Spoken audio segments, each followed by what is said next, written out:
নিশ্চয়ই ভালো আছেন সবাই। আজ ২রা অক্টোবর বিপ্লবী লীলাবতী নাগের ১২৫তম জন্মবার্ষিকী। ১২৫তম জন্মবার্ষিকীতে লীলাবতী নাগের প্রতি শ্রদ্ধাঞ্জলি। লীলাবতী নাগকে আমরা সবাই জানি ঢাকা বিশ্ববিদ্যালয়ের ১ম শিক্ষার্থী হিসেবে। কিন্তু তার আরো বহুমাত্রিক পরিচয় রয়েছে। তিনি আরো বহুমাত্রিক গুণের অধিকারী।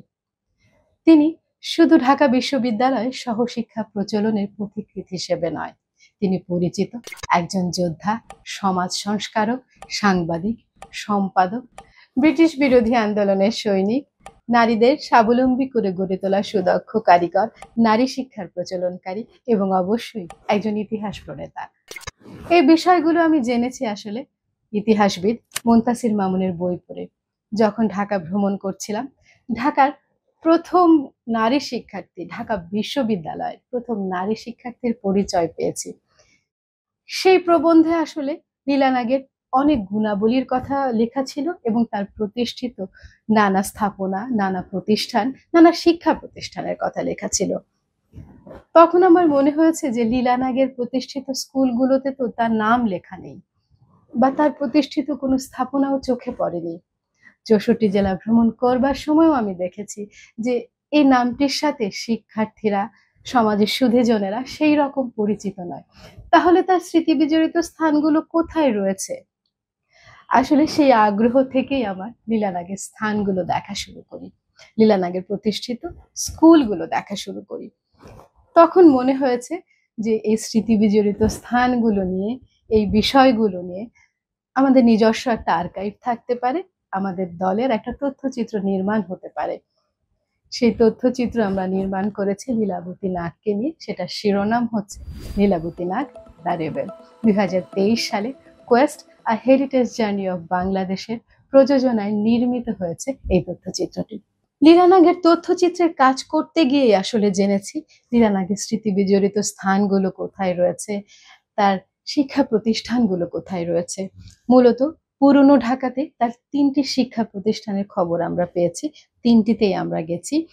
লীলা নাগ নিয়ে আমাদের দেশে যারা গবেষণা করছেন সেই গবেষকদের বইতে ১২টি স্কুলের উল্লেখ রয়েছে। ১২টি স্কুলের মধ্যে আসলে কিছু কিছু স্কুলের নাম খুঁজে পাইনি, হয়তো এলাকাটি রয়েছে, বাড়ির নম্বরটি রয়েছে, কিন্তু প্রতিষ্ঠানটি নেই। তো মোটামুটি ৩টি স্কুলের খবর আমরা পেয়েছি ঢাকাতে। ঢাকার বাইরে মানিকগঞ্জে লীলা নাগ এবং তার জীবনসঙ্গী অনিল রায়ের প্রতিষ্ঠিত একটি স্কুল আছে, সেখানেও আমরা গেছি।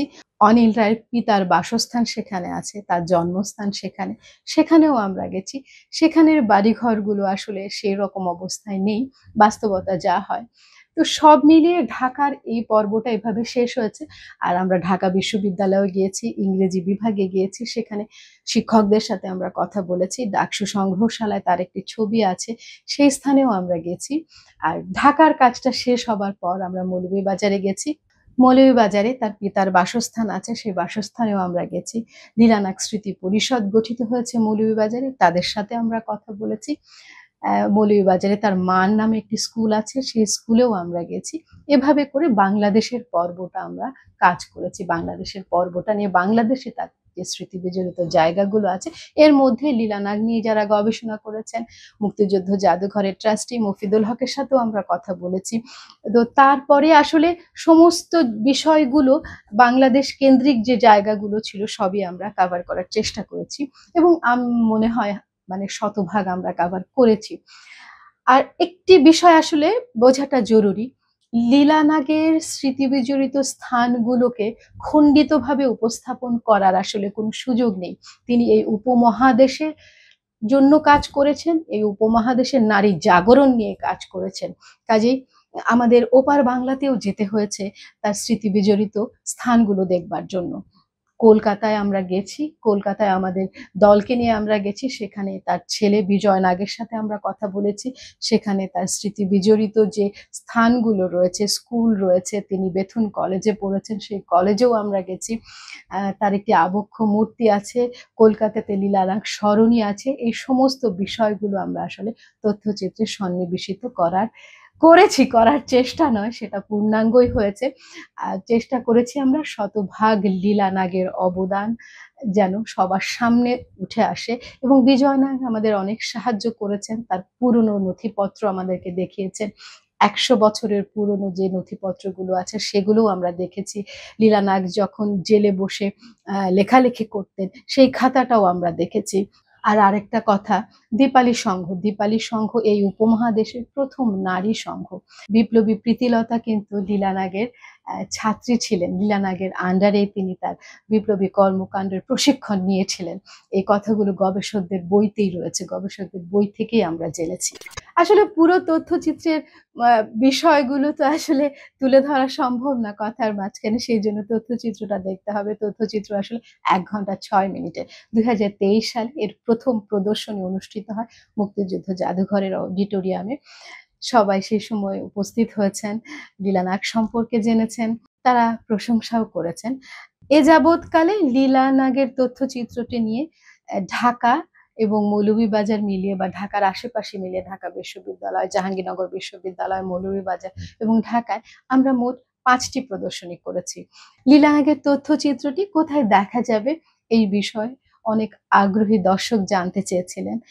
আমরা আসলে সেটি অনলাইনে শেয়ার করিনি। প্রদর্শনী হলেই আমরা আবার সবাইকে জানাবো যে পরের প্রদর্শনীটা কখন হচ্ছে, তখন হয়তো দেখা যাবে। বিপ্লবী লীলাবতী নাগের ১২৫তম জন্মবার্ষিকীতে আমরা বলতে চাই, একজন যোদ্ধা হিসেবে, সমাজ সংস্কারক হিসেবে, কিংবা নারী জাগরণের অগ্রদূত হিসেবে ২০ শতকে তিনি যেমন প্রাসঙ্গিক ছিলেন, ২১ শতকেও একইভাবে তিনি প্রাসঙ্গিক রয়েছেন। আর এই প্রাসঙ্গিকতা আসলে অনন্তকালের জন্য। এই তথ্যচিত্র নির্মাণ করতে গিয়ে আমার একটি বিশেষ অভিজ্ঞতা হয়েছে।